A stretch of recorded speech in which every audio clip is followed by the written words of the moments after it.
حضرت عبداللہ ابن عمر رضی اللہ تعالیٰ عنہ داغی قول لے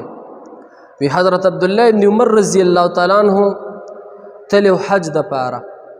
او حج د پارا چې تلو نو د بیت الله شریف نه طواف کولو او د طواف نه چې کله فارغ شولو عبدالله ابن عمر رضی الله تعالی عنہ نو بیت الله شریف ته را مخ کړلې او یو څو الفاظ ویل یو دا لفظ ویل وی اے بیت الله اے د الله کورا اے کعبه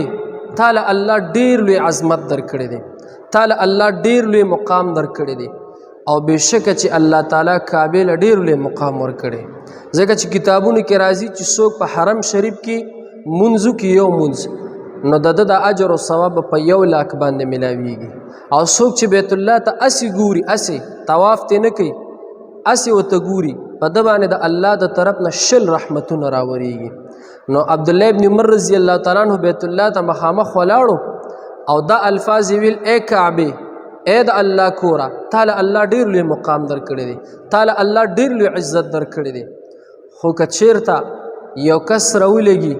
او اے کعبه تا ټوکړي ټوکړي کی ستا دیوالونه وغورځي ستا دروازه وغورځي د ستا چت وغورځي تا ټوکړي ټوکړي کی یو پیره د ټوکړي نه کی 2 پیرې نه 3 پیرې نه 4 پیرې نه 10 پیرې نه 6 پیرې نه او یا پیرې د ټوکړي ټوکړي کی الله به په دې دومره خفه نشي الله به په دې دومره خفه نشي الله به په دې ډیر زیات خفه شي چې کله په مخ د ځمکه باندې یو ناحق قتل وشي کله چې په مخ د ځمکه باندې د یو ناحق مسلمان د یو ناحق نفس د وینه توی شي الله په دې ډیر زیات خفه کیږي په کعبه باروانولو باندې الله دومره نه خفه کیږي چې څومره د یو ماشوم یا د یو نفس چې تا په ناحق ووجلو ستا په حق نو غلې نه د کړي زینې نه د کړي او تا په ناجایز په ناحق دی ووجلو په دې الله ډیر خفه کیږي نو اے د شابړې اے هغه پلاره اے بے رحمه پلاره اے ظالم پلاره چې تا د خپل معشومي لور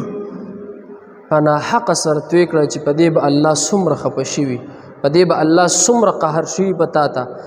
اے ظالمه اے بے رحمه پلاره ته به د قیامت په ورځ د خپلې لور ته څنګه مخامخ کیږي ته به د حشر په میدان کې د خپلې لور ته څنګه مخامخ کیږي اے ظالمه اے بے رحمه پلاره الله تعالی دې زموږ د ستاسو د ټولو په حال باندې رحم وکړي